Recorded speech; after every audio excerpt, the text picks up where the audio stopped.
Dajjal. Dajjal itu artinya pembawa kepalsuan. Yang paling banyak kepalsuannya, kebohongannya. Lalu orang-orang bertanya, Dajjal itu sosok atau simbol? Jawabannya apa, Pak? Simbol doang. Dajjal itu dua-duanya, simbol juga sosok. Jadi jangan dipisah-pisah. Ini memisah-misahin yang berbahaya, ya, menjadi ilmunya nggak utuh. Simbol maka disebut fitnatud dajjal, itu simbol.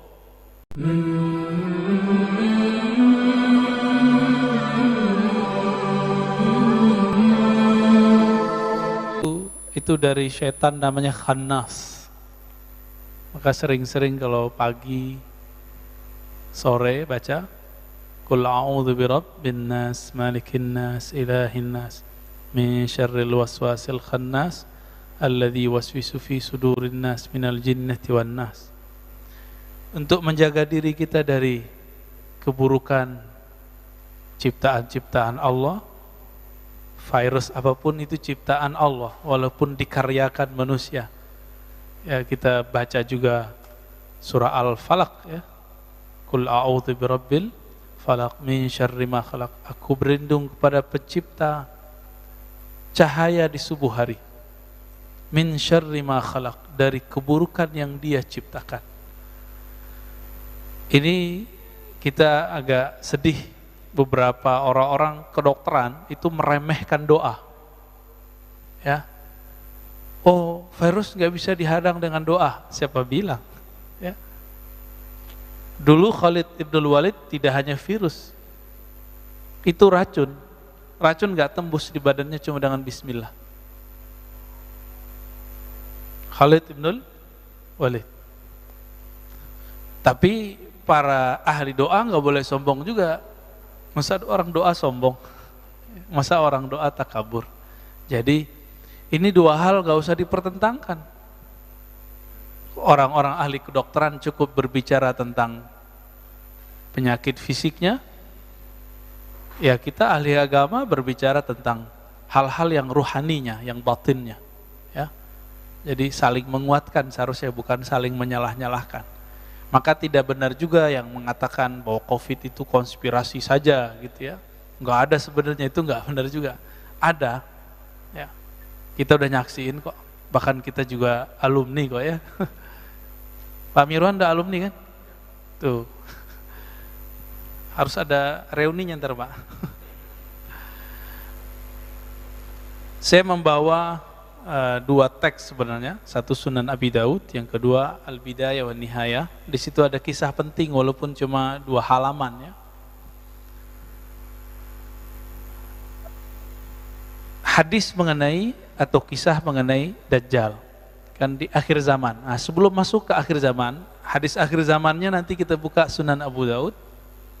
Abu Daud ini punya kitab namanya Sunan Abi Daud. Ini bukan Sunan bahasa Indonesia. Susunan apa? Susunan. Bukan itu, ya.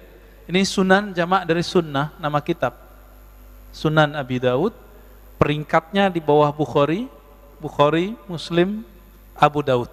Ini nomor 3. Jadi nanti tentang akhir zamannya ada sekitar 6 hadis atau 7 hadis mengenai akhir zaman yang kita bacakan kalau sempat, ya. Namun orang melupakan tentang cerita awal dari Dajjal. Dajjal itu gelar sama dengan Al-Mahdi. Dan yang paling unik, Dajjal itu gelarnya yang berikutnya yang populer adalah Al-Masih. Al-Masihud Dajjal. Yang dapat gelar Al-Masih siapa lagi? Nabi Isa. Al-Masihu Isa ibnu Maryam. Apa arti Al-Masih dari bahasa Arab? Masaha. Masaha itu yang diurap, yang disentuh. Maka siapa yang disentuh oleh Al-Masih, dia mendapatkan sesuatu. Jika orang itu sakit, dia sembuh. Jika orang susah, dia langsung senang. Itu Al-Masih. Ada Al-Masih yang hakiki, itu Isa alaihissalam. Ada Al-Masih yang palsu. Sesuai namanya Dajjal. Dajjal itu artinya pembawa kepalsuan. Yang paling banyak kepalsuannya, kebohongannya. Lalu orang-orang bertanya, Dajjal itu sosok atau simbol? Jawabannya apa, Pak? Simbol doang. Dajjal itu dua-duanya, simbol juga sosok. Jadi jangan dipisah-pisah. Ini memisah-misahin yang berbahaya, ya, menjadi ilmunya nggak utuh. Simbol maka disebut fitnatud dajjal, itu simbol kekacauan yang disebabkan oleh si pembohong, berita hoax, konspirasi, ya. Beritanya lebih besar dari faktanya. Nah, ini bagian dari fitnatud dajjal. Ini siap-siap nih Pak. Ini kita kan Delta udah menyebar di Indonesia ya. Waktu saya pulang dari Jambi akhir bulan lalu, itu di bandara banyak orang-orang Eropa Pak. Banyak orang Eropa. Saya curiga, kita curiga, beberapa bulan ke depan Eropa meledak. Kan sekarang mereka lagi santai ya, lagi santai, main di pantai, di mana-mana, di mall nggak pakai masker kecuali di ruangan. Ini nanti tinggal tunggu aja, karena mereka mau masuk winter ya. Tapi semoga Allah jaga siapa yang layak dijaga ya. Amin ya rabbal alamin. Kisah Dajjal, ternyata Dajjal itu ada beberapa namanya. Ada nama kecilnya yaitu Musa bin Sam'un. Namanya Musa juga. Ada gelarnya Samiri, karena dari negeri namanya Samara. Ini Samara yang mana? Ini juga kita bingung. Samara yang di Yerusalem, adakah di sana Samara, atau yang dari daerah Irak? Ya, wallahu a'lam. Ayahnya Musa bin Sam'un itu Sam'un. Ini beda dengan Samson Pak ya, jangan dicocok logiin. Sam'un ini punya istri, mereka dua-duanya mohon maaf belum dikaruniai anak alias mandul. Udah berobat, gak sembuh-sembuh. Tiba-tiba ada iblis menyerupai seorang yang sakti, mandraguna. Si iblis ini ngomong, kamu kalau mau punya anak, lakukan ritual berikut. Jadi ritual-ritual begini emang dari dulu sudah ada. Lakukan, mohon maaf ya, hubungan suami istri di kuil setan. Ada kuil setan Pak di Samara itu. Dulu ada berhala banyak di kuil tersebut. Karena dia sudah ngebet mau punya anak, ditanya mulu sama orang, kamu payah gak punya anak gitu, mandul gitu. Jadi stres. Akhirnya mereka datanglah. Jadi orang-orang yang stres, orang-orang yang kepepet, itu emang daya tawar keimanannya itu jadi rendah. Ya. Jadi mudah terpedaya. Orang sakit sama Pak. Karena pengen sembuh, akhirnya bernyekutukan Allah Subhanahu wa Ta'ala. Datanglah ke sana, lalu melakukan apa yang disarankan si dukun iblis itu. Dia tidak baca doa, maka disitulah yang dikatakan Nabi. Iblis alias Azazil menyertainya dalam melakukan hubungan suami istri. Hamillah perempuan, tapi itu bukan anaknya Sam'un. Zahirnya anaknya Sam'un, batinnya anak Azazil atau iblis. Azazil ini iblis yang dulu goda Nabi Adam Pak. Udah tua itu iblisnya. Namanya apa tadi? Azazil, cakep ya namanya. Jangan dikasih ke anak Pak ya. Azazil gelarnya iblis. Jadi dalam bahasa tertentu ada nama, ada gelar.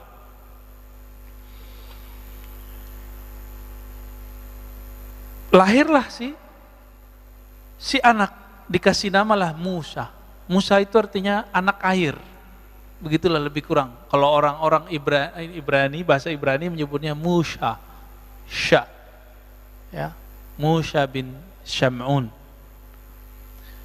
Anak air, jadi mirip dengan Nabi Musa bin Imran. Nah, Nabi kita namanya Nabi Musa bin Imran. Beda ya? Sama-sama di air, dihanyutkan di air. Bedanya Musa bin Syam'un ini, negeri Samara itu mengalami bencana banjir. Banjir Pak, habis, satu penduduk habis, orang tuanya hanyut gak tahu kemana.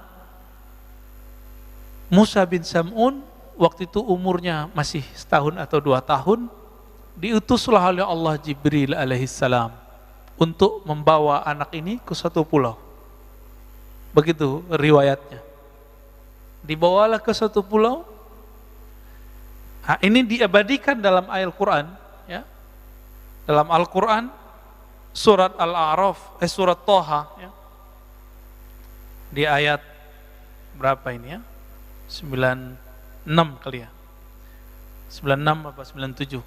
Qala basurtu bima lam yabsuru bih faqabattu qabdatan min atharir rasul fanabastuha wa kadzalika sawwalat li nafsi.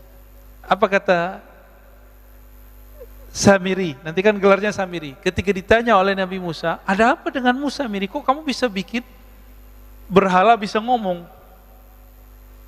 Kata dia apa? Basurtu bima lam yabsuru bih. Aku dapat melihat yang mereka tidak bisa lihat.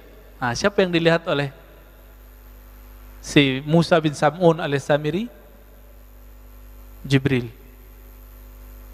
Jadi Jibril alaihissalam diutus oleh Allah untuk mengajar dia. Ini persis seperti dulu ketika terjadi bencana alam semesta, kiamat pertama di bumi.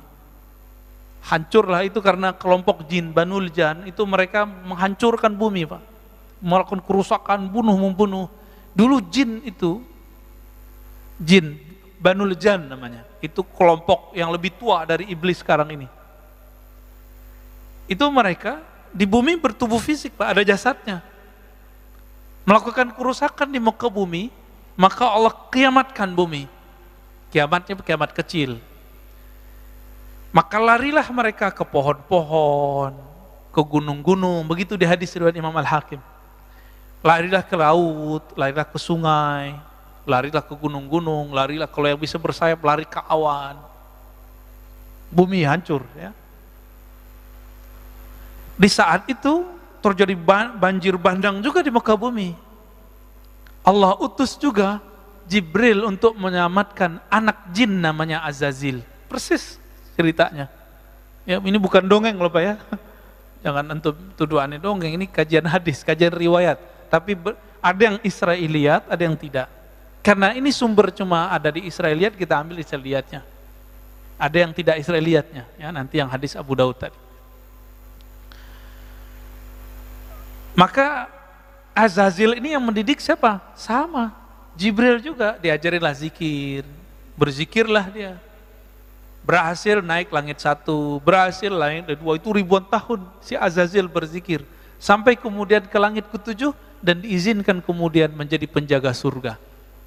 Menjadilah dia selevel dengan malaikat. Si Azazil. Jadi mirip-mirip cerita Sunggokong ya. Beda Pak. Ya, coba kalau ada mirip-mirip barangkali dulu emang ajaran-ajaran yang ada di China itu emang inspirasinya dari sini juga. Ya. Diizinkanlah Azazil memimpin ibadah ahli surga. Di belakangnya malaikat, dia di depan. Tinggi nggak tuh posisinya? Nah itu si Azazil. Yang dia kemudian punya anak-anak jasad namanya Musa. Atau alias Samiri, gelarnya Dajjal. Itu dia. Jadi orang itu ada nasab jasad, ada nasab batin. Ini nasab batinnya dia. Maka kalau menikah harus baca ya, belajar tuh doanya biar nanti nggak kerasukan. Kerasukan tuh nggak mesti kesurupan ya. Kerasukan setan ketika kita bersyahwat tapi tidak dengan nama Allah Subhanahu wa taala. Pendek cerita, dibawalah Samiri, Musa bin Sam'un Samiri ke satu pulau, diajarkan dia. Itu Samiri ini jarang riwayat menyebutkan. Dia itu susah jalan, Pak. Jadi perkembangannya itu lamban. Maka di hadis Abu Daud ini disebutkan ya, bahwa Samiri itu qasirun ya. Inna masihat dajjal rajulun qasirun afhaj ja'dun a'war matmusul ain laisa bina ti'atin wala jahra ya. Si Musa bin Sam'un alias Samiri al-Masihud Dajjal, dia matanya belean. Jadi bukan seperti yang diimajinasikan orang satu mata gitu ya, bukan. Itu ilustrasi aja, ilustrasi seniman. Matanya dua, cuma satunya belean, Pak, atau belean enggak, Pak? Ya. Dia itu sampai berapa tahun gak bisa jalan, tapi tetap diajarin oleh Jibril, diajarin zikir. Nah, matanya tuh belean dua-duanya. Ketika umurnya 7 atau 10 tahun, itu matanya satu kebuka, satu bagian kiri. Yang kanannya masih tertutup sampai saat ini. Gitu. Jadi ini tuh kayak ada yang nempel terus di sini tuh, di mata dia. Dan itu permanen, nggak bisa diapa-apain. Nah, berkat zikir-zikir yang diajarkan oleh Jibril alaihissalam, maka saktilah itu si Musa bin Sam'un alias Samiri.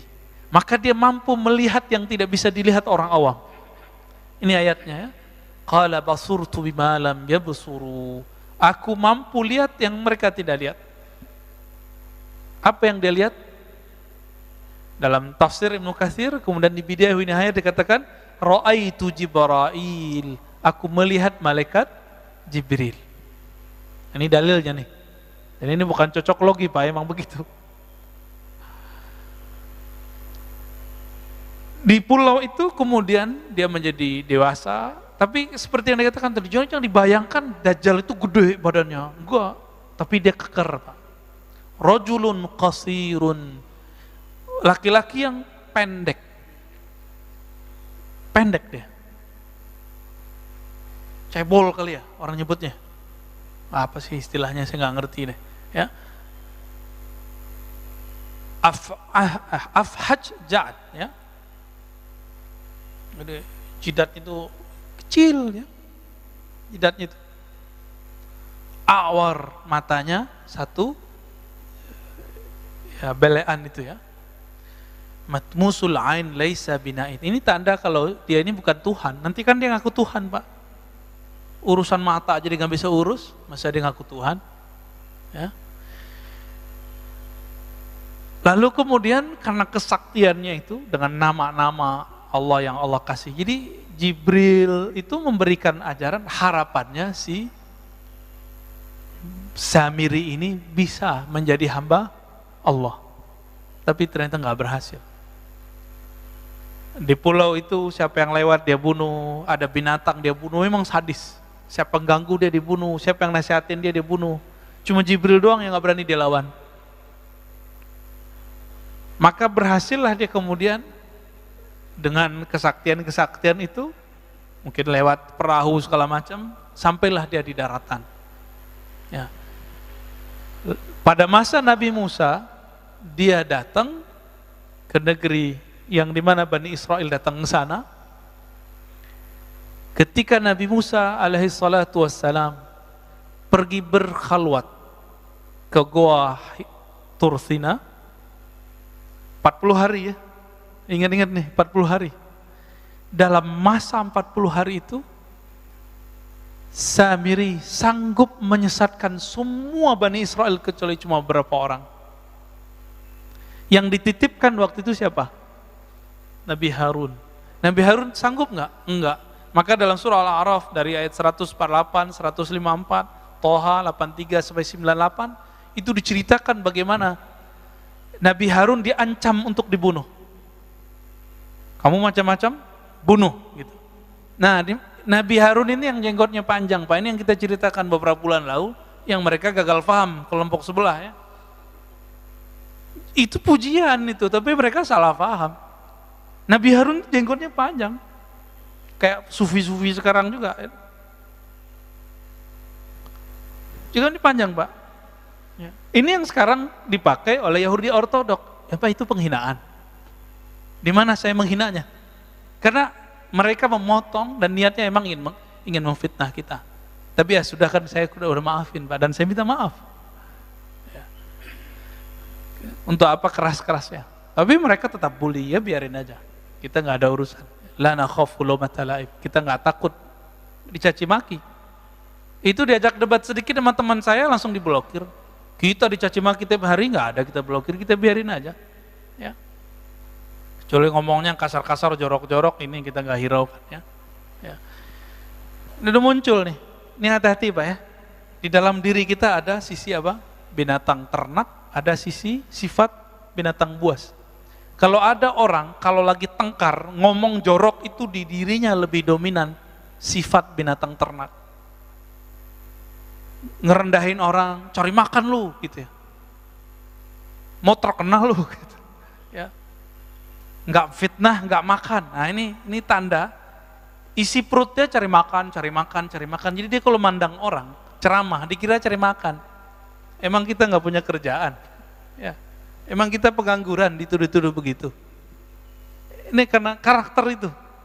Bapak jalan nih, ngelihat ada orang laki perempuan jalan, Pak. Terus kita mikir, wah, habis mojok nih. Otak kita yang jorok, Pak. Otak kita jorok, kita tuduhkan kepada orang. Jadi sebenarnya kita lagi membaca diri sendiri. Nah, hati-hati di situ ya. Kalau karakternya buas, wah, ini cari lawan terus. Kata-katanya kasar, anjing lu, ya, bunuh lu. Tuh kalimat-kalimat begitu. Kalau bahasanya dominan syaitan di dalam dirinya, bahasanya pakai dalil-dalil, tapi habis itu diplesetin, dalil plesetin. Teks-teks, hujah-hujah, kitab-kitab digunakan untuk mencaci maki. Nauzubillah min dzalik. Ya. Kita dari dulu dicaci maki, kita biasa aja. Cuma mengatakan seperti itu jadi ramai. Ya sudahlah ya. Maka teman-teman para pejuang Ahlus Sunnah, gak usah khawatir kalau di fitnah-fitnah itu biasa aja. Ya. Nah, ini bagian dari fitnatut Dajjal. Teman-teman yang melakukan Allah. Lalu Nabi Harun yang jenggotnya panjang, yang sekarang dilestarikan oleh Yahudi Ortodoks, ya, berarti bagus dong jenggot ini, bagus sebenarnya.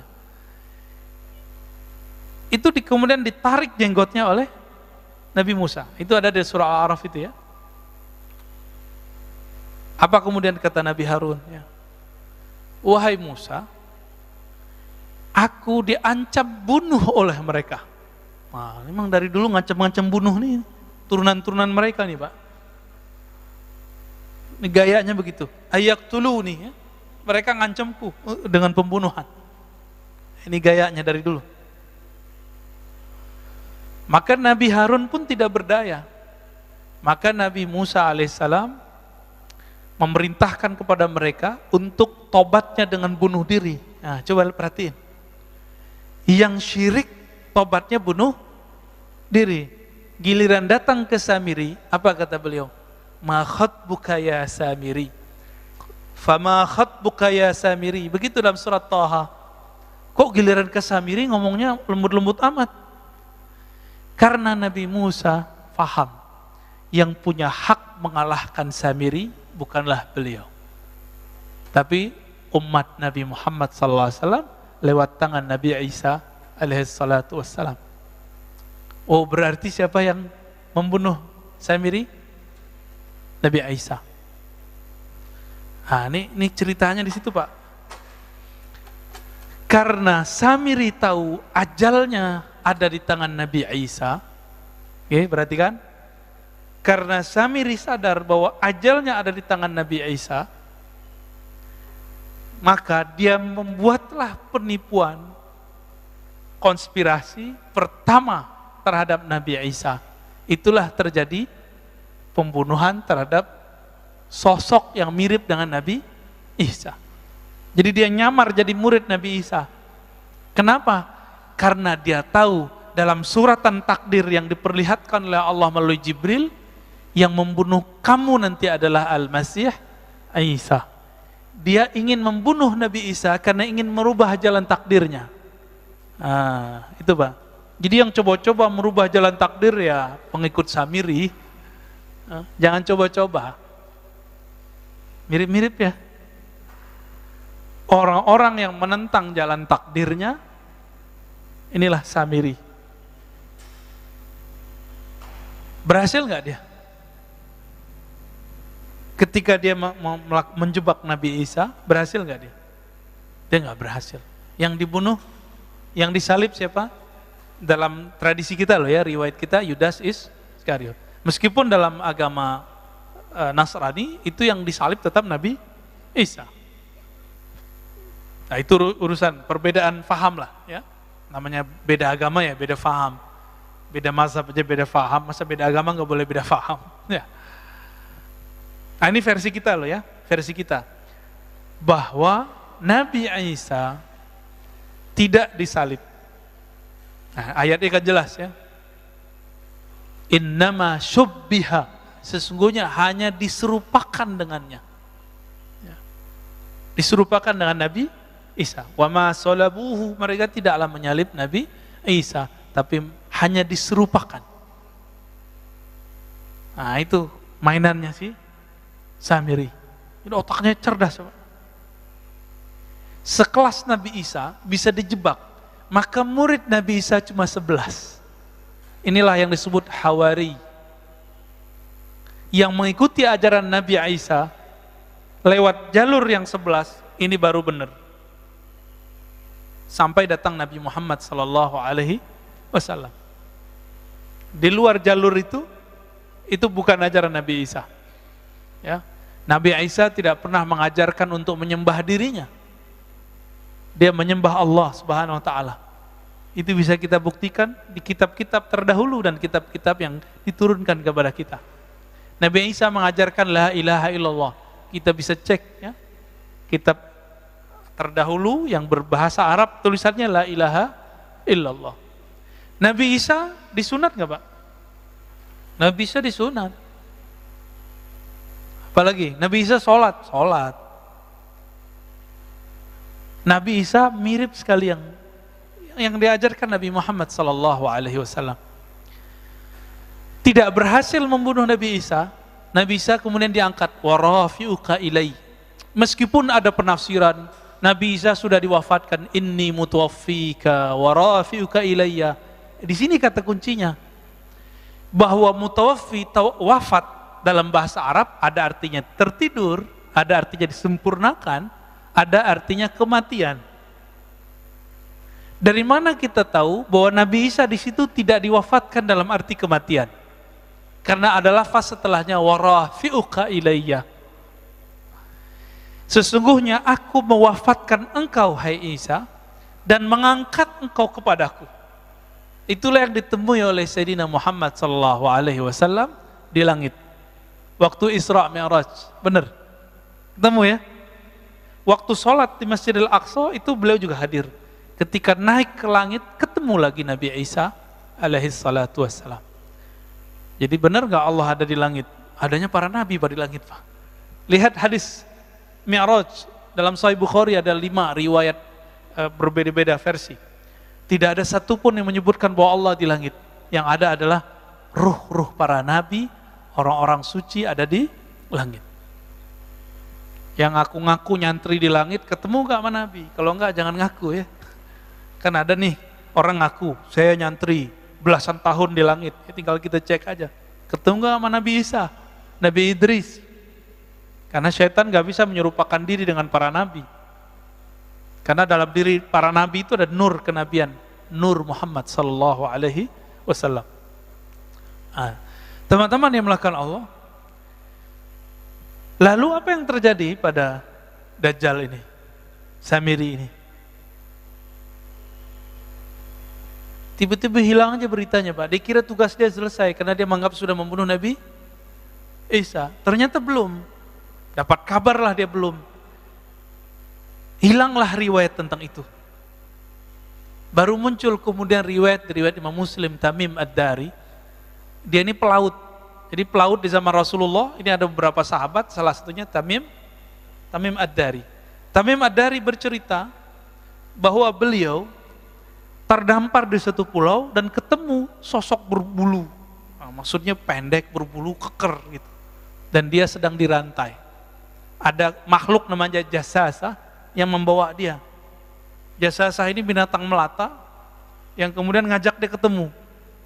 Dilaporkanlah pengalaman itu kepada Nabi dan Nabi membenarkan itulah si Dajjal. Dan di riwayat-riwayat yang lain, memang sahabat-sahabat tertentu dikirim oleh Rasulullah ke pulau tersebut. Cuma riwayatnya tidak sampai derajat sahih. Ya. Jadi sahabat-sahabat yang terus melihat itu. Berarti di zaman Rasul, Dajjal dibelenggu Pak, di satu pulau. Di mana pulaunya?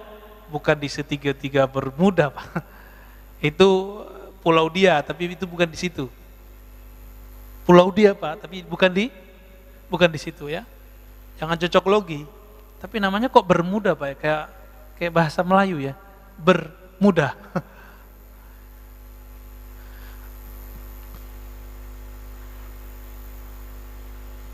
Kita masuk ke hadis Abu Daud ya. Hadis Abu Daud judul babnya Khurujud Dajjal, keluarnya Dajjal. Ini Huzaifah Al-Yamani dan Abu Mas'ud Al-Badri, bukan Ibnu Mas'ud ya. Apa kata beliau? Ijtama'a Hudzaifah wa Mas'ud faqala Hudzaifah berkata, la ana bima ma'ad Dajjal a'lamu minhu. Saya lebih mengerti persoalan Dajjal daripada Abu Mas'ud. Nah, ini dalil boleh ngomong saya tahu dalam bab keilmuan untuk membagi keilmuan, bukan untuk gagah-gagahan. Tapi ini sambil candaan nih, Hudzaifah ini sambil candaan sama dia. Aku lebih tahu dari dia gitu. Bukan bilang, saya lebih mengerti daripada kamu boleh ngomong gitu ya. Jangan ngambil lapak saya, enggak begitu Pak ya. Kan ada juga yang dai begitu ya, enggak mau diambil lapaknya. Emang lapak ini milik dia. Inna ma'ahu bahran min ma' wa nahran min nar. Sesungguhnya Dajjal itu mempunyai lautan air dan nahran min nar dan sungai api. Ini maksudnya apa ya? Nanti kita coba lihat. Falladzi tarawna annahu min nar ma'un. Yang kamu lihat itu adalah api, hakikatnya adalah air. Yang kamu lihat bahwa itu ma, itu adalah nar. Itu adalah kamu lihat dia air, itu api. Kata Abu Mas'ud, hakadza sami'tu Rasulullah SAW. Saya juga mendengar begitu. Nah, ini penciriannya. Berarti Dajjal ini pembohong nggak? Airnya api, apinya air. Ini baru simbol. Ini baru simbol. Dalam hadis Imam Bukhari dan Muslim kita dianjurkan berdoa. Dan ujung doa itu wa'udzubika min fitnatil masihid dajjal. Aku berlindung kepadamu dari fitnah kekacauan al-masih ad-dajjal. Ini jelas, ini lafaznya. Fitnah itu ada pra kemunculan, ada saat kemunculan. Masih ingat tadi saya menyebutkan 40 hari Nabi Musa, dia sanggup menyesatkan Bani Israel padahal ada Nabi Harun, ada Nabi Yusha. Tapi sanggup dia kemudian menyesatkannya. Karena kesaktian dia itu tidak ada pada Nabi Harun. Nabi Harun bukan bertinggal sakti, tapi dia nggak diberi kelebihan itu. Nabi Musa pun tidak boleh mengeksekusi Samiri, Dajjal. Lalu di akhir zaman Nabi mengatakan, berlindunglah kamu dari fitnah Masih Dajjal, karena itu lama Pak. Fitnah Masih Dajjal ini sudah dimulai dengan virus-virus ini. Ini analisa Al-Habib Al-Adni. Ya, kita bisa lihat kajian-kajian beliau, ulama Yaman, temannya Habib Umar, namanya Habib Abu Bakar Al-Adni. Ternyata ini disepakati oleh banyak ulama, begitu juga masyaikh-masyaikh saya, dan saya sepakat dengan itu. Bahwa virus corona ini awal daripada fitnatut Dajjal. Apa arti fitnah tadi? Kekacauan. Kacau nggak di negara? Kacau, Pak. Ya, nggak ada negara yang aman dari corona, nggak? Ada nggak? Nggak ada. Brunei, tar lagi, Pak. Semuanya kena. Semoga aja nggak terlalu parah gitu. Semuanya kena, Pak. Nggak ada negeri kecuali kena semua.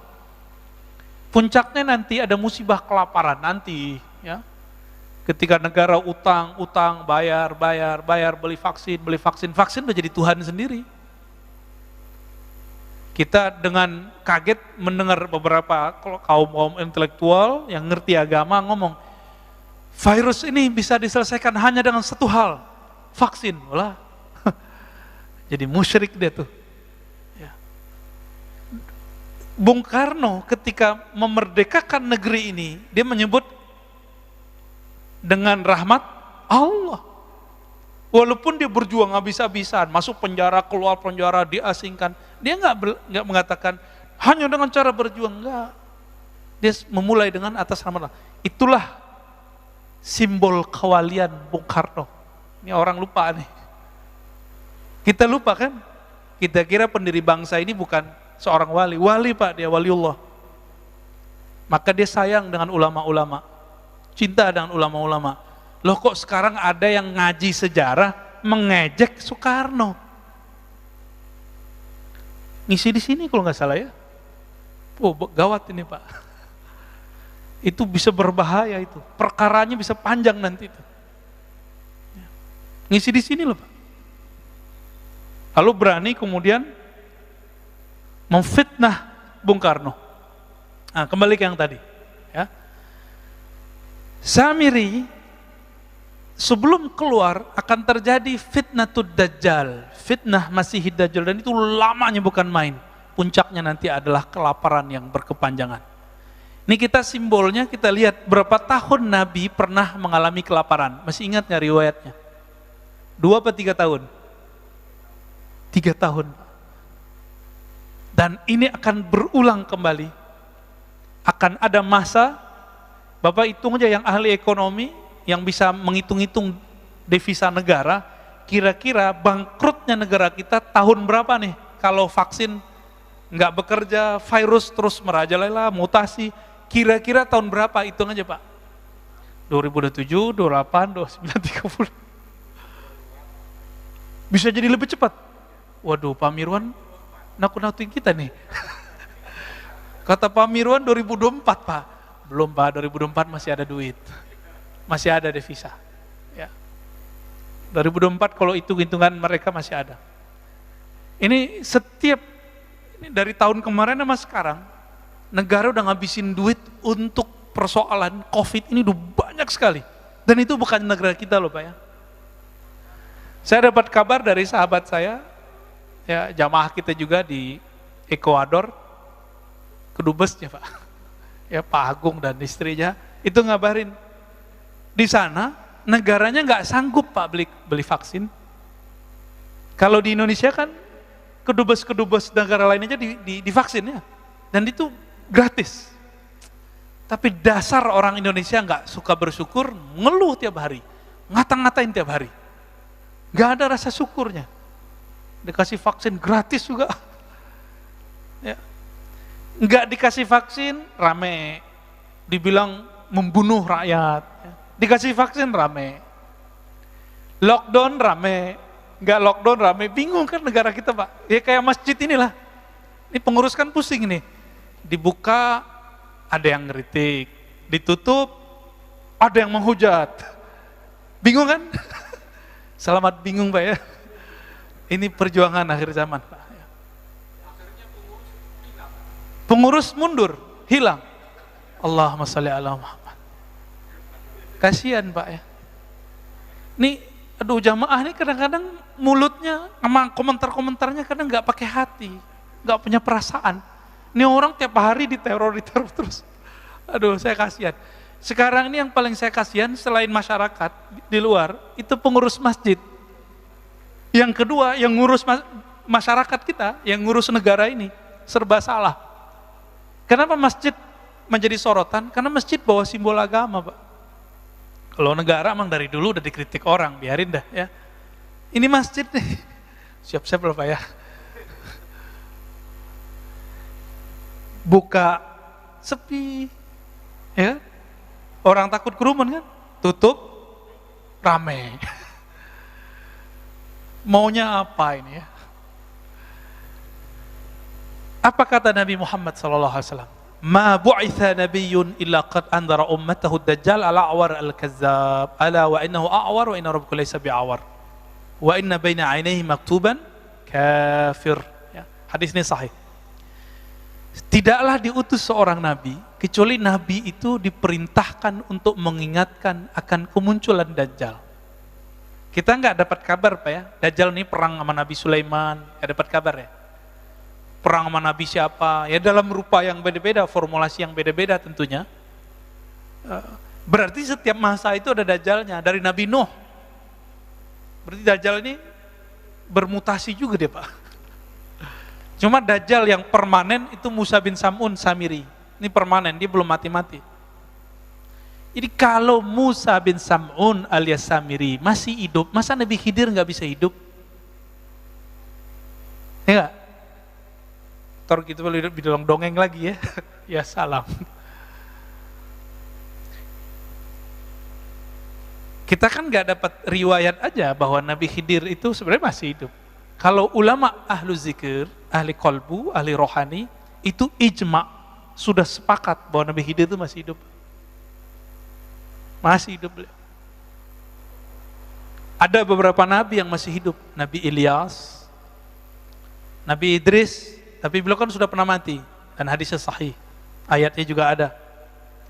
Ada satu nabi yang seharusnya dia hidup bangkit lagi, tapi kemudian karena kaumnya berkhianat kepadanya, setelah dia dimatikan, kemudian nggak dihidupkan lagi, karena pesan dia nggak dilakukan.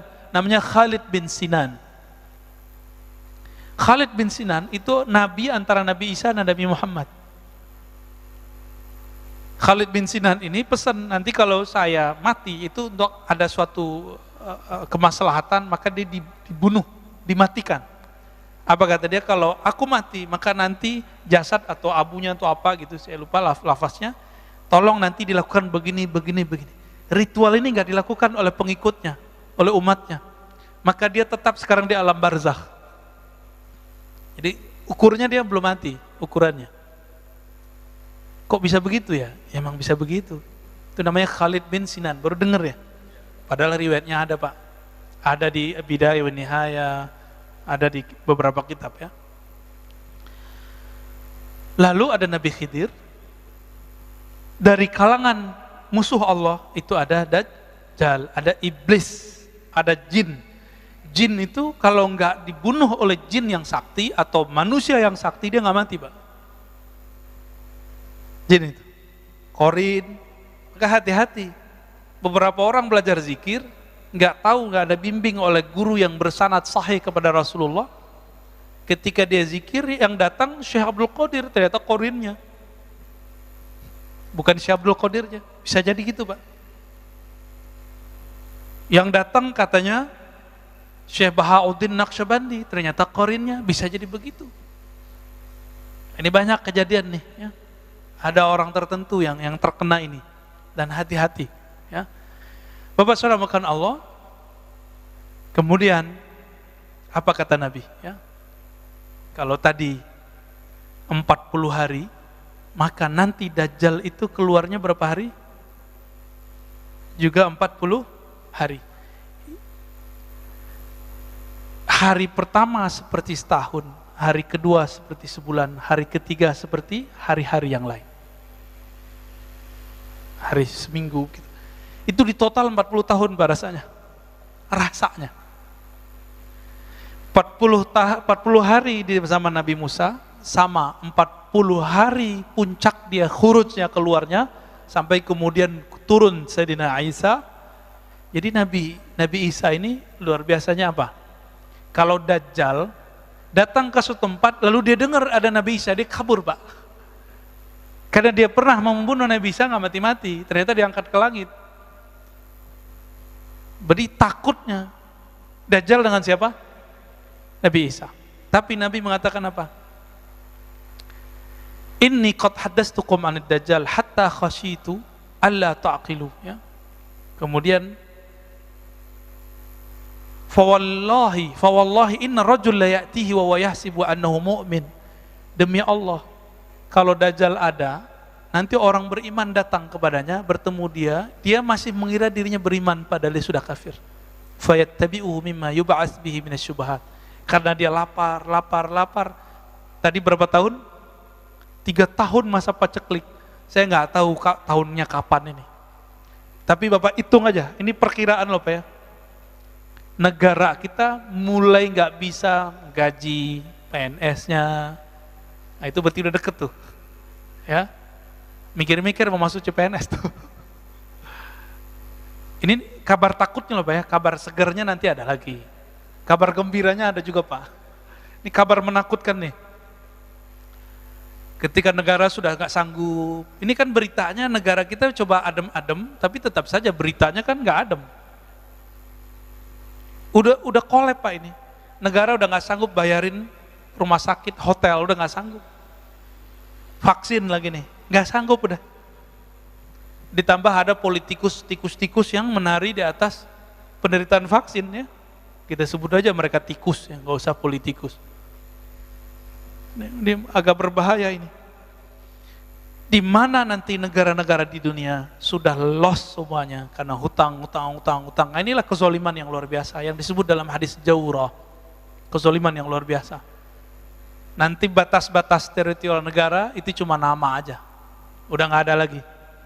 Presiden, raja, gubernur nggak dianggap lagi ntar. Itulah awal paceklik puncak di alam semesta. Seperti terjadi di masa Rasulullah 3 tahun, nanti 3 tahun. Setelah itu baru muncul 40 hari Dajjal keluar. Tapi nggak usah khawatir. Kalau ada Dajjal berarti ada Al-Mahdi. Kalau ada Al-Mahdi berarti ada Nabi Isa. Al-Mahdi mau sholat Pak. Ada di satu masjid. Mau sholat di daerah Syam. Mau sholat tiba-tiba Nabi Isa turun dari Babul Lut, namanya dalam hadis ini disebutkan dari Babul Lut. Dia ada di dalam riwayat ini. Indal manaratil bayda syarqiyya Dimashq faydrikuhu inda Babil Lut. Al-Mahdi di dalam masjid mau sholat, turun Nabi Isa. Nabi Isa ketika datang dipersilakan jadi imam. Mau nggak dia jadi imam? Enggak, kenapa? Al-Mahdi lebih pantas jadi imam. Loh kok bisa? Nabi Isa ini kan makhluk ruh. Gelarnya apa? Ruhullah. Gelarnya Nabi Isa. Karena dia nggak ada bapaknya Pak. Maka tidak ada campuran syahwat dalam dirinya. Ini Nabi Isa. Nabi Isa ini kalau memandang sesuatu yang terlihat bukan fisik, yang terlihat batin Bapak ini isinya apa? Al-ulama warasatul anbiya. Ulama pewaris para nabi. Ulama ini pewaris Nabi A, Nabi C, Nabi V. Tapi ada satu waris yang belum lengkap kecuali Imam Mahdi lah pewarisnya yang lengkap. Nabi Muhammad sallallahu alaihi wasallam. Jadi Nabi Isa, ini rahasianya nih hadis tadi, hadis Bukhari Muslim itu. Kenapa beliau nggak mau jadi imam? Ketika dia memandang sosok Al-Mahdi, yang terpandang oleh dia adalah nur Nabi Muhammad SAW dalam diri Al-Mahdi, lengkap. Walaupun sosoknya bukan Nabi Muhammad, tapi nur yang terpanjang dalam dirinya, nur, nggak berani dia jadi imam. Dan Nabi Muhammad sudah menurunkan derajat semua Nabi yang turun setelah dia. La nabiyya ba'di, tidak ada lagi Nabi setelahku. Jadi Nabi Isa ketika turun pangkatnya bukan Nabi, walaupun beliau seorang Nabi. Dia jenderal bintang 4, tapi jabatannya udah nggak ada, kira-kira gitu. Paham ya? Nabi Khidir, jenderal bintang 4, tapi jabatannya udah nggak ada. Dia sebagai Wazirul Mahdi, Wuzaraul Mahdi, penasehat Imam Mahdi. Kenapa? Imam Mahdi itu pewaris lengkap sempurna, sangat sempurna Nabi Muhammad sallallahu alaihi wasallam. Kira-kira begitu. Jadi terlalu mulia kalau Dajjal dibunuh oleh pewaris Nabi Muhammad. Jadi siapa yang bunuh dia? Cukup Nabi Isa. Pedangnya nanti Imam Mahdi yang ngasih, Pak. Ini dikasih ke Nabi Isa. Kok Nabi Isa bisa bunuh? Selama ini nggak bisa terbunuh. Ada rahasianya. Rahasia itu belum boleh dibongkar. Ya, ada di beberapa kitab disembunyi-sembunyikan. Ya, nyempil-nyempil ada. Kenapa? Dajjal yang sangat sakti mandraguna itu tidak terbunuh-bunuh, nggak mati-mati. Ada rahasia dia dan ada kelemahan dia. Nah, itu rahasianya dipegang oleh mereka, ya, para aulia-aulia Allah itu. Jadi kita sabar-sabar aja, Pak, ya. Jadi ke depan mohon maaf, ini bukan kabar gembira. Jangan berharap virus ini hilang. Jadi jangan berdoa, ya Allah angkat virus, itu nggak sopan. Allah menghendaki virus ini berkembang untuk menguji kita semua. Panik, musyrik atau bagaimana? Semoga kita nggak panik, semoga kita tidak musyrik. Nanti tambah ke depan tambah sulit, Pak, tambah sulit, tambah sulit. Yang nggak sanggup minta wafat aja sebelum itu. Ya. Tapi yang mau berjuang, ayo minta panjangkan umur ya Allah, jadikan kami berjuang dengan Al-Imam Al-Mahdi, pewaris engkau di akhir zaman. Amin. Mau, Pak, ya? Mau lah. Tapi ada satu kata kunci, nanti kita bahas di bab Al-Mahdi. Siapa Al-Mahdi itu? Al-Mahdi sekarang udah muncul belum? Ini saya sering ditanya mengenai sosok namanya Muhammad Al-Qasim Al-Bagistani. Ini kita jawab sekarang, Pak, ya. Muhammad Al-Qasim ini salah satu orang yang bening kolbunya sehingga mendapatkan mimpi-mimpi yang bagus. Nabi mengatakan bahwa ru'yal mu'min, ya, juz'un minan nubuwah. Mimpinya seorang mukmin itu menjadi satu bagian dari waris kenabian. Oke? Disebut dalam hadis la tabqa, ya, minan nubuwah, ya, tidak tersisa dari ciri-ciri waris kenabian di akhir zaman illa mubasyarat, kecuali kabar-kabar gembira lewat mimpi. Tapi ingat, Imam Mahdi itu penandaannya bukan mimpi. Imam Mahdi itu persis seperti Nabi Muhammad SAW. Waktu kecilnya dibeleh dadanya oleh Jibril. Pasin aja semua, apa yang kejadian pada Nabi Muhammad, kejadian sama beliau, udah gitu aja, Pak. Nabi Muhammad dibeleh gak dadanya, dibersihin gak? Tanya aja Muhammad Al-Qasim, dibeleh gak dadanya waktu kecil? Asli oleh Jibril gak? Gitu. Kalau enggak, berarti bukan beliau Imam Mahdinya. Beliau hanya mengabarkan, beliau dapat sinyal, gitu. Kan beliau nggak pernah ngaku sebagai Al-Mahdi sekarang, ya. Karena dia ngaku udah ketemu Allah ribuan kali, ketemu Nabi ribuan kali, kan. Ya nggak ada masalah sama kita. Itu mah dikit. Abu Yazid Al-Bustami setiap hari 70 kali dia bertemu Allah. Percaya, Pak? Saya percaya, ya. Abu Yazid Al-Bustami, kalau Nabi setiap detik per detik ketemu Allah. Nabi loh, Pak, ya. Abu Yazid Al-Bustami setiap hari 70 kali ketemu Allah. Itu biasa ditulis di kitab, itu enggak ilmu yang tinggi, biasa aja. Kalau dihitung udah berapa ribu dia ketemu Allah itu. Enggak jadi Imam Mahdi itu Abu Yazid Al-Bustami. Abul Abbas Al-Mursi ketemu Nabi setiap saat, Pak. Gimana Bapak mau percaya ini? Kan dibilang Dajjal lagi ntar sama orang, dongeng lagi ente gitu. Apa kata Abul Abbas Al-Mursi, murid Imam Abul Hasan Syazili, gurunya Ibnu Athaillah Sekandari pengarang Al-Hikam, yang kitabnya kita ganti hari ini dengan Sunan Abu Daud. Ya, requestnya antum tuh Mas Adit tuh, ya. Apa kata Abul Abbas Al-Mursi? Kalau aku tidak memandang Rasulullah setiap detik, setiap nafas, maka aku kafir. Enggak jadi Imam Mahdi itu dia. Jadi Imam Mahdi enggak Abul Abbas Al-Mursi? Enggak. Maka saya yakin jika Muhammad Al-Qasim ini wali Allah, jika dia wali Allah, ya, dia tidak akan ngaku dirinya Al-Mahdi. Ya. Kalau dia mimpi, dia mendapatkan kabar masa depan, itu namanya ilmul maqadir, ilmu masa depan. Itu baru satu pencirian Imam Mahdi. Dan tentara Al-Mahdi sama. Mimpi-mimpi begitu biasa, Pak, sama wali. Wali Allah itu biasa ngelihat masa depan. Biasa itu. Bahkan lagi zikir jaga ngelihat tuh biasa, dan itu bukan halu, asli. Karena bagian dari hadis Nabi tadi. Jadi jangan merasa kaget gitu, ya. Nanti akan muncul beberapa orang yang mirip-mirip begitu, antum jangan panik. Imam Mahdi kalau ember dibunuh orang Pak sekarang. Ya. Kalau Imam Mahdi ember dibunuh orang Pak. Apa jadi dicerita nggak mungkin. Apa dalilnya? Masih ingat kisah Abu Thalib ditegur oleh Bukhairah? Apa kata Bukhairah?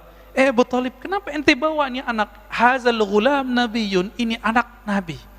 Abu Thalib udah ngerti bahwa Nabi Muhammad itu Nabi. Itu sebabnya saya meyakini Abu Thalib ini mukmin. Ya, ini akidah Ahlussunnah loh Pak ya, bukan akidah Syiah ini. Di akidah Ahlussunnah. Kita mengikuti salah satu murid dari Syekh Zahid Al-Kautsari, Syekh Al-Hasan kalau salah namanya. Dan beberapa ulama-ulama yang lain. Jadi Abu Thalib mengerti ini Nabi nih. Oke? Karena dia mengerti ini Nabi, apa kata Bukhairah? Jangan bawa ini orang. Kalau ketahuan ada tanda nubuat dalam dirinya, yaqtuluhul Yahud, akan dibunuh oleh Yahudi yang sekarang kita sebut Zionis. Dibunuh pasti Pak. Ya mungkin sekarang nggak tahu nama intelijennya apa gitu ya, Mossad ke apa saya nggak ngerti deh ya. Pasti dibunuh Pak, nggak mungkin dibiarin. Jadi kalau ada sekarang Imam Mahdi ngaku Mahdi, pastikan dia bukan Imam Mahdi. Di-upload lagi di YouTube ya kan? Kacau itu. Ada di Parung satu Pak ya. Kopiahnya hitam lagi kayak saya, kan lucu Pak. Ntar kita aja jadi Mahdinya ya. Bapak saudara makan Allah. Dajjal adalah sosok Musa bin Sam'un yang kemudian disebut Samiri, yang dulu Nabi Musa tidak punya hak mengeksekusinya karena dia tahu yang punya hak eksekusi adalah umat Nabi Muhammad. Itulah sebabnya Nabi Musa berdoa, ya Allah jadikan aku nabinya umat Muhammad. Enggak, kata Nabi Muhammad sallallahu alaihi wasallam. Terus gimana? Kalau gitu jadikan aku umatnya Nabi Muhammad. Maka nanti akan ada pewaris Nabi Isa di kalangan umat Nabi Muhammad. Jadi ulama tapi batin dia mewarisi Nabi Isa. Melalui orang inilah Nabi Musa berjuang. Kira-kira begitu. Nabi Musa di alam lain, dia di alam nyata. Dan saya tutup dengan sebuah hadis ya, diriwayatkan oleh Imam Abu Daud.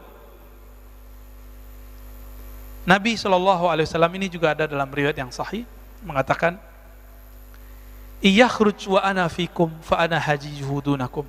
Seandainya Dajjal itu keluar, lalu aku bersama kalian, fa ana hajijuhu dunakum, maka aku yang langsung menjadi hujjah yang akan menjaga kalian, menyelamatkan kalian. Wa iyakhruj, tapi kalau dia keluar, walastu fikum, aku tidak ada bersama kamu. Nah, ini kata-kata kunci nih Pak. Famru'un hajiju nafsih, maka seseorang hendaklah berjuang dengan dirinya sendiri. Wallahu khalifati ala kulli muslim, aku serahkan kepada Allah urusan hamba-hamba yang muslim. Ini kata kunci. Apa kata Nabi? Jika dia keluar, aku ada bersama kamu. Itulah Al-Mahdi Pak. Ya, itulah yang disebut Al-Mahdi. Yahruj fa'ana wa ana fikum fa'ana hajiju. Jika dia keluar, aku bersama kamu. Mungkin gak Nabi berandai-andaiannya salah? Gak mungkin. Andainya dua nih. Jika aku keluar, aku bersama kamu. Jika aku keluar, aku tidak ada di sampingmu. Bukan berarti Nabi gak ada. Inilah yang disebut pewaris Nabi Al-Imam Al-Mahdi. Jadi jangan sembarangan nyocok-nyocokin Imam Mahdi, jangan ya. Imam Mahdi sekarang di Madinah, itu nanti bro ya. Imam Mahdi nanti di Madinah, di Mekah itu nanti. Nah nanti kita di next pertemuan kita bahas man huwal Mahdi, siapa Imam Mahdi, siapa namanya, apa namanya. Jadi ternyata yang benar itu apa namanya, bukan siapa namanya. Itu dua hal yang berbeda loh. Beda loh Pak ya, siapa dengan apa.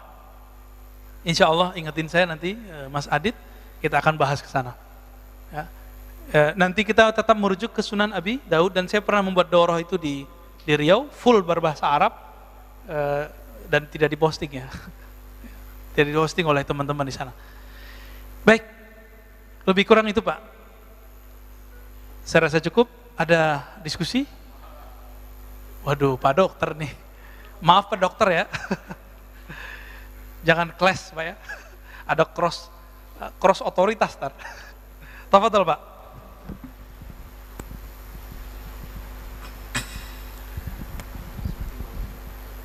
Bismillahirrahmanirrahim. Ini super menarik Pak Ustadz, terima kasih atas kupasannya. Semoga kita tunggu seri selanjutnya. Ya. Pertanyaan saya pertama bahwa kisah ini atau proses runtutan yang akan terjadi berdasarkan tinjauan sunnah ya. Ini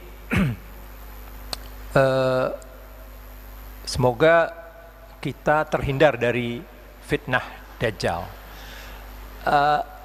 Pertanyaannya adalah apa yang kita harus lakukan ya? Dengan kita mengetahui ini, kemudian apa yang kita harus perbuat tadi, menyelamatkan diri sendiri dan seterusnya ya. Untuk bisa tadi kita tidak menjadi kemudian jadi kafir, musyrik dan seterusnya begitu Ustaz. Itu satu pertanyaan. Yang kedua tadi saya lihat ada hal yang saya kurang nyambung ya, terkait dengan Samiri tadi tidak berhasil membunuh Nabi Isa. Kemudian dia takut kalau Nabi Isa turun. Artinya dia tahu bahwa dia tidak membunuhnya. Jadi artinya tadi dikatakan bahwa dia mengatakan bahwa dia sudah membunuhnya, padahal diserupakan. Okay. Nah saat Isa mau turun dia lari, dia takut. Artinya apa? Artinya dia mengetahui kemudian atau seperti apa. Terus kemudian bahwa Isa itu tadi bukan jasad, jadi ruh, ya. Jadi fisik. Beliau punya jasad. Jasad, tetapi sebenarnya tadi sisinya adalah sisi ruh. Pertanyaan saya, apakah ini tidak menselisih bahwa ayat yang mengatakan bahwa penciptaan Adam dan Isa itu sama? Ya, mohon penjelasannya Pak Ustaz. Bagus. Terima kasih. Itu aja dulu Pak Ustaz. Pertanyaannya Pak. Alhamdulillah. Yang pertama, kalau udah begini ceritanya kita mau ngapain gitu ya. Nabi pernah berkalam, tapi jangan dipahami secara harfiah ya. Man hafizah ya, asyara ayat min suratil kahfi usima min fitnatid dajjal. Ini satu versi, tapi di versi kedua awakhir, siapa yang hafal permulaan 10 ayat dari surat Al-Kahf, di riwayat Imam Abu Daud tapi jalur Hisham. Karena lewat jalur Hisham Dustuwai ini gelarnya Amirul Mukminin fil hadis. Maka saya mentarjih, menguatkan, maka versi Hisham yang lebih sahih. Apa itu? Awakhir, akhir surat Al-Kahf. Khawatim, ya, khawatim surat Al-Kahf, penutup surat Al-Kahf, jadi 10 ayat terakhir. Ternyata intinya, coba Bapak lihat, inti dari surat Al-Kahf itu ayat terakhirnya Pak. Siapa yang menginginkan pertemuan dengan Allah, ya, maka janganlah menyekutukannya sama sekali. Fitnah Dajjal itu, lapar itu biasa Pak. Orang dibunuh itu biasa. Yang paling bahaya adalah musyrik. Kemusyrikan apa? Karena masalah lapar tadi. Lalu Dajjal kan datang. Ketika Dajjal nggak senang dengan suatu penduduk, suatu negeri, maka dia tahan tidak turun tuh hujan. Itu kan sakti kan Dajjal. Nggak tahu pakai alat canggih dia atau pakai asma kita nggak tahu.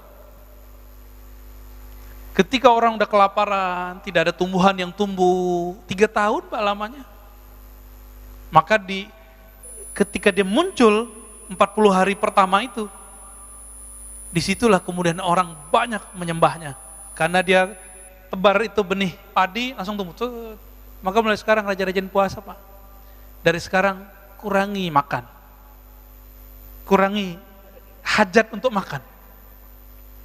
Ini nggak makan dikit, istri telat dikit masak, marah sama istri ya. Ini gimana mau ketemu Dajjal ntar? Ya.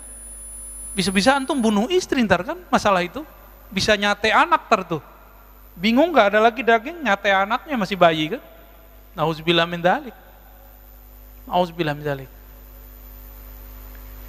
Orang lupa kalau dia punya sisi rohani yang nggak pernah makan dan minum. Ruh kita nggak perlu makan dan minum, Mbak.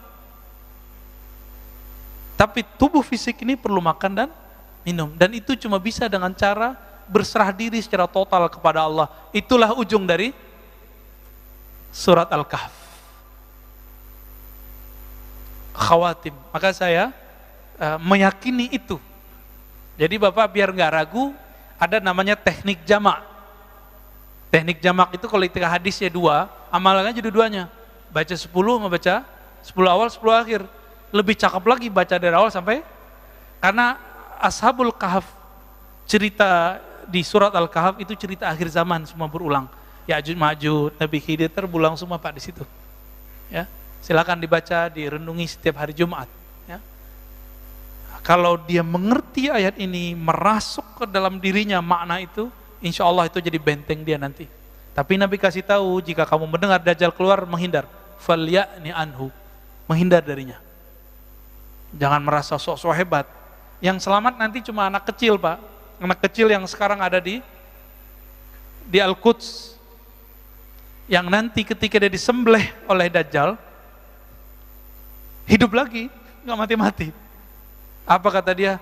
Saya tambah yakin bahwa kamulah yang disebut oleh Nabi kami Muhammad SAW. Engkaulah Dajjal. Kabur Pak Dajjalnya. Lalu apa hubungannya dengan Nabi Isa? Dia mengira Nabi Isa sudah dibunuh. Tapi ketika Nabi Muhammad SAW diutus, disebutkan, Inni rafi'uka, aku mengangkat engkau. Baru Dajjal ngeh, oh belum mati ya. Itu dia. Jadi dibuka lagi suratan takdirnya. Terus yang terakhir tadi apa Pak? Lupa ya nanya ya. Saya lupa yang terakhir tuh. Ini kalau pertanyaannya 3 begini Pak, lupa kita. Ada yang mengingatkan? Oh, penciptaan.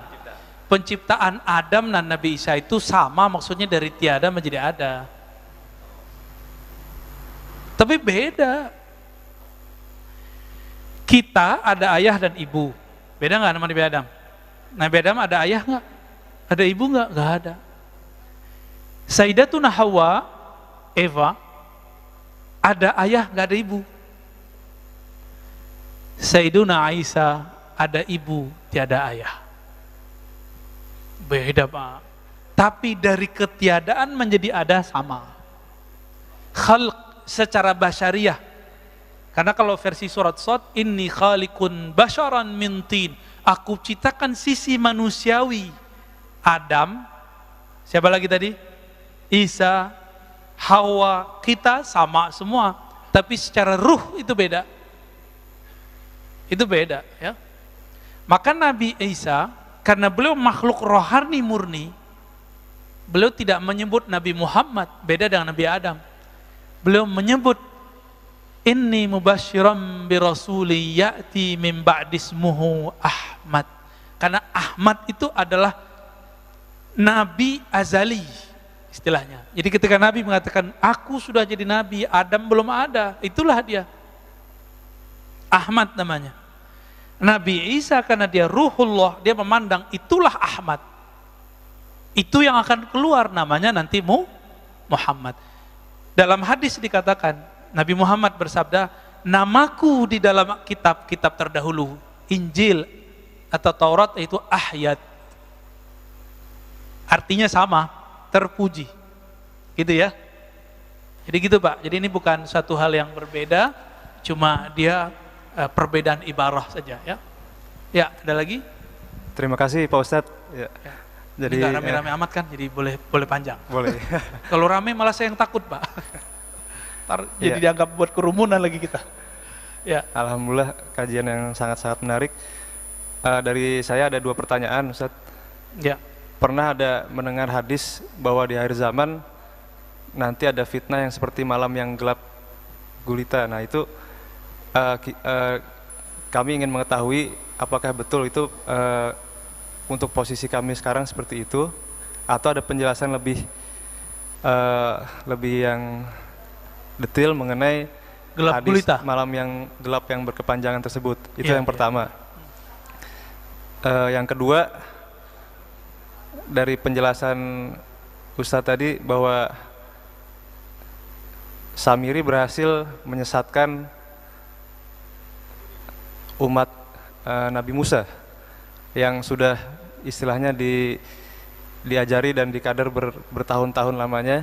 Dengan mudahnya hanya ditinggal 40 hari mereka semua menjadi sesat. Karena tadi Samiri mempunyai kemampuan yang tidak dimiliki oleh yang lain. Dia bisa mempunyai kemampuan melihat alam gaib dan juga mempunyai ilmu yang canggih misalnya. Nah, apakah betul nih kalau kita samakan, maksudnya ada penjelasan lebih ilmiahnya? Kita lihat zaman sekarang bahwa dari umat Nabi Muhammad sendiri mulai tidak meyakini sunnah-sunnahnya. Yang pertama, kita juga disuruh pakai masker, tidak bisa tersenyum. Maksudnya senyum itu kan sunnah Nabi. Lalu yang kedua juga kita sholat berjarak. Jadi seperti ada pengetahuan yang dia mengetahui bahwa cara untuk memisahkan umat muslim daripada sunnah-sunnahnya itu kok seperti mirip dengan cara-caranya dia menyesatkan umat Bani Israel zaman dahulu. Nah, bahkan Masjidil Haram sendiri yang Nabi Muhammad SAW pernah kita dengar dari guru kita Habib, bahwasanya Nabi Muhammad SAW tidak pernah melarang orang bertawaf di Masjidil Haram baik siang ataupun malam. Sekarang terjadi, dilarang dan dibatasi. Nah, apakah betul ini suatu kebetulan atau emang ada penjelasan ilmiahnya bahwa ya memang ini hanya Samir yang mengetahui teknik-teknik atau ilmu pengetahuan yang canggih yang bisa memisahkan umat dari ajaran nabinya sendiri gitu. Baik. Terima kasih. Assalamualaikum warahmatullahi wabarakatuh. Assalamualaikum. Ini antara ilmiah dengan cocoklogi gak mirip-mirip, Pak. Jadi kita harus hati-hati bener. Gak boleh tergelincir di sini. Yang pertama tadi tentang lupa lagi. Hadis akhir zaman malam yang gelap berkepanjangan. Itu pertanda bahwa secara harfiah saja dulu, nggak usah secara maknawi, akan ada masa tidak ada energi sehingga kita punya cahaya gini, Pak, nggak ada. Gelapnya. Bapak masih ingat gak zaman-zaman dulu, Pak, masih muda, masih kecil. Itu rasanya kalau malam tuh lama nggak? Lama sekali. Saya walaupun di kampung saya itu orang udah punya listrik, tapi saya kan di pojok, Tanjung namanya, kita nyebut Tanjung. 500 meter kuburan, Pak. Jadi rumah kita atu doang di situ. Yang lain udah dapat, tapi tiang listrik gak bisa masuk ke tempat kita. Ketika orang-orang udah punya listrik, saya gak ada. Itu setiap kali malam saya kalau baca buku tuh ya sedihnya kalau bukan main. Pakai lampu teplok itu, damar ya, taruh. Mata sakit itu, Pak. Tapi saya terus baca. Saya kalau ingat tuh bisa nangis. Ingat ibu saya, ingat ayah saya itu bisa nangis kalau ingat itu.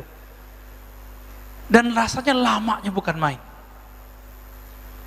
Nanti ditambah dengan kondisi seperti itu, ditambah kondisi psikologis. Ini kapan berakhir? Jadi 40 hari, 40 malam itu nanti tuh nggak ada lagi tuh cahaya. Bahkan 3 tahun yang paceklik itu udah mulai, Pak, udah mulai susah makanan, susah energi, orang mulai perang di mana-mana, perang bunuh-membunuh. Ya, sebelum itu terjadi, nanti banyak ulama-ulama jadi khawarij.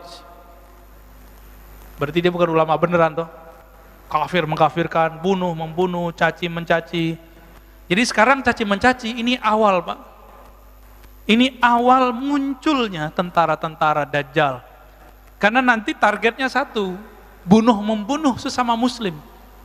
Jadi jangan heran nanti tentara Dajjal itu pakai kopiah, pakai serban, pakai baju koko, pakai baju Islami. Tapi dia ngorok para habaib. Karena mereka nggak percaya ada habaib. Ngorok ulama-ulama waliullah. Jadi jangan heran nanti Pak. Sekarang kalau ada kelompok nggak percaya ada habaib, hati-hati. Hati-hati itu. Itu udah awal-awal itu muncul. Padahal Nabi menjamin bahwa keturunannya pasti selamat, pasti ada. Pasti langgeng. Dan itu sebenarnya ilham-ilham setan yang dikirim oleh Dajjal. Dajjal ini kan tahu bahwa Al-Mahdi itu keturunan Nabi Muhammad, maka sikat aja semua keturunan Nabi Muhammad. Hati-hati Pak ya.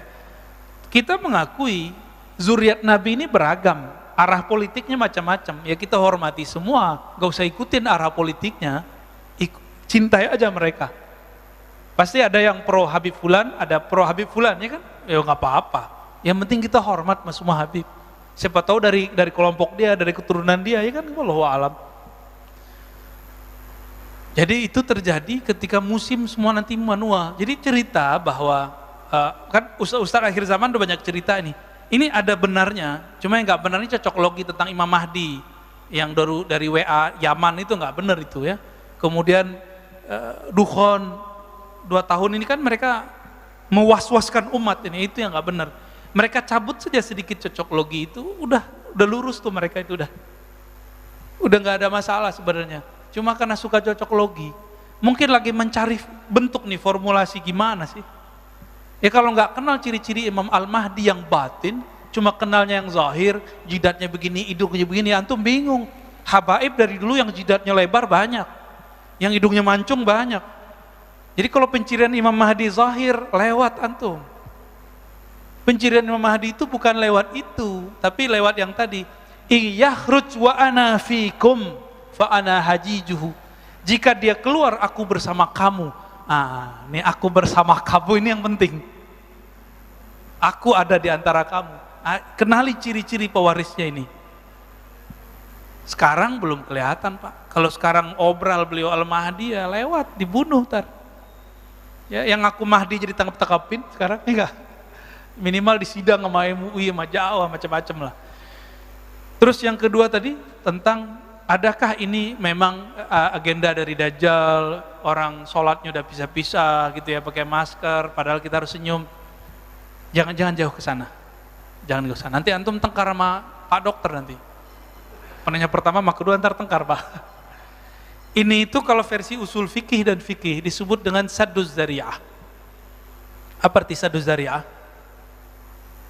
Sad menutup, zari'ah ya, penghalang ya. Maksudnya preventif. Supaya udara yang bervirus itu nggak nyebar kepada saya, kita jaga jarak plus pakai masker. Gitu. Oh saya sehat aja Ustadz, iya antum sehat, tapi kan bisa jadi UTG. Gitu. Maka kita hormati orang-orang yang pakai masker di tempat yang bermasker.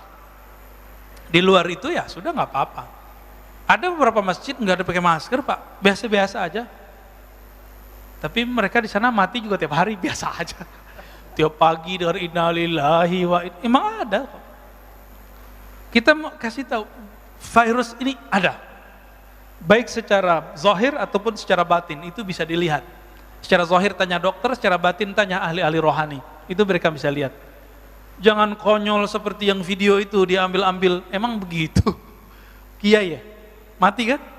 Karena sombong sih ya. Sombong itu, konyol. Gak bisa begitu. Ya. Gak tahu tekniknya, gak tahu jeroannya, spirit yang ada pada COVID, jangan coba-coba. Ya. Itu ilmu-ilmu para wali itu. Yang sekarang Allah masih sembunyikan Pak. Wali itu kalau wali Allah ngerti, mereka tidak akan meminta bencana itu Allah angkat. Mereka mengatakan, kami ridho kepada takdir Allah. Nah, saya mau tanya Bapak ridho nggak? Ridho nggak nih COVID? Imannya benar. Lengkap sudah rukun imannya. Ini baru COVID loh Pak ya. Nanti ada zaman kelaparan, ridho nggak? Serius nih. Ingat-ingat lah ya kalau umur kita panjang, ada masa nanti susahnya bukan main. Siap nggak? Katakan rodi itu bila pegang perut nanti hilang palaparnya insya Allah. Nanti yang kenyang itu ruhnya, sisi rohaninya yang kuat nanti insya Allah. Nah, nanti ada masa namanya masa Islah Al-Mahdi. Nanti kita jelasin ya. Kita buka Sunan Abu Daud, ada pembahasan menarik di situ tentang sosok Al-Mahdi. Ini kabar buruknya, nanti ada kabar gembiranya. Kedatangan sang pembawa waris cahaya, Al-Imam Mahdi alaihi salatu wassalam. Jadi hindari saja kontradiksi dengan ilmu kedokteran ya. Tapi saya meminta juga tolong para dokter, hormati juga ulama yang mengajarkan doa-doa, zikir-zikir ya. Karena mereka memandang yang tidak dipandang oleh dokter, semoga dokter memandang yang tidak dipandang oleh ulama. Saling menghormati. Ya Pak Dokter ya, sepakat ya? Baik. 6:30 Pak, kesemangatan kita. Satu lagi Ustaz. Di mana nih? Oh ya, silakan Pak. Ya. Bismillahirrahmanirrahim. Pertanyaan kami terinspirasi bahwa tadi Ustaz menyebutkan dengan rahmat Allah. Dengan rahmat Allah ada kemerdekaan dengan situasi yang sulit dan suatu harapan yang sangat baik. Dan kami juga pernah mendengar untuk masuk surga itu nggak cukup dengan ibadah yang kita lakukan, tetapi melainkan dengan rahmatnya Allah. Rahmat Allah. Nah, dan Nabi Muhammad juga tidaklah diutus kecuali sebagai rahmat. Nah, dalam situasi yang kondisi seperti ini, pandemi seperti ini, kejadian yang beraneka ragam dan sulit untuk diprediksi, apa makna dari rahmat Allah itu, bagaimana pengaplikasian daripada rahmat Allah, dan bagaimana juga cara kita supaya mendapatkan rahmat Allah tersebut. Terima kasih. Wassalamualaikum warahmatullahi wabarakatuh. Ini pertanyaan kolbu nih Pak. Makasih Pak pertanyaannya. Nabi disebutkan tidaklah engkau diutus kecuali rahmat bagi alam semesta. Tidak masuk surga kecuali dengan rahmat Allah SWT, hadis Bukhari. Lalu Allah menyebut dirinya Rahman Rahim, sumbernya rahmat. Lalu apa aplikasinya? Kata rahmat itu yang membuat Bung Karno jadi wali, itu kata rahmat itu Pak. Bung Hatta jadi wali itu karena rahmat itu. Pejuang-pejuang zaman itu Allah angkat mereka jadi wali, Allah, kekasih Allah, tidak semua loh Pak ya. Karena kalam itu.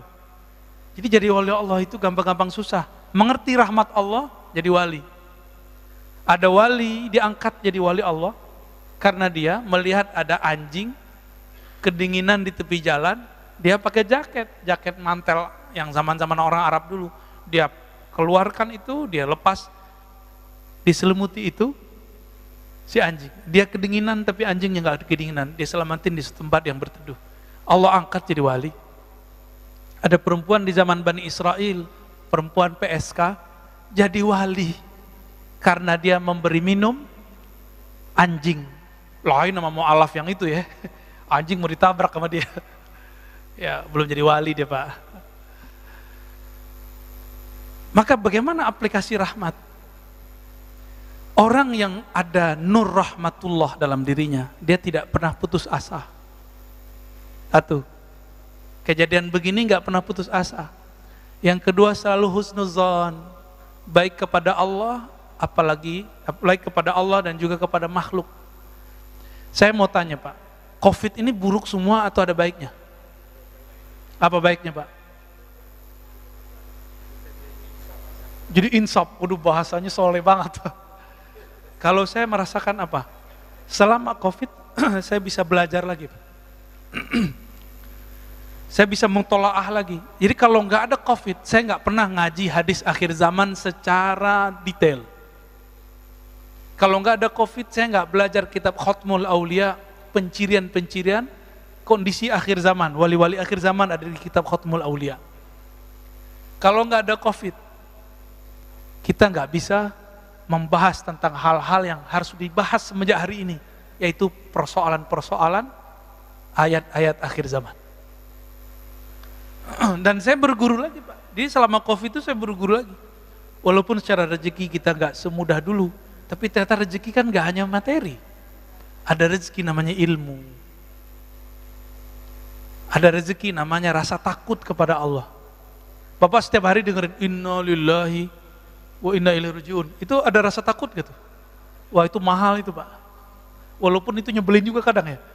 Aduh, habis baca innalillahi lagi 5 kali sehari kadang. Ya. Bikin kita shock. Tapi itu bisa menghilangkan cinta kepada dunia. Ya. Tapi nggak sedikit juga yang lagi sakit tambah sakit dia dengerin Pak. Jadi husnuzon, apa kata Nabi, la yamutanna anukum illa wa huwa yahsunuzanna billah. Jangan kamu mati kecuali kamu berbaik sangka kepada rahmat Allah.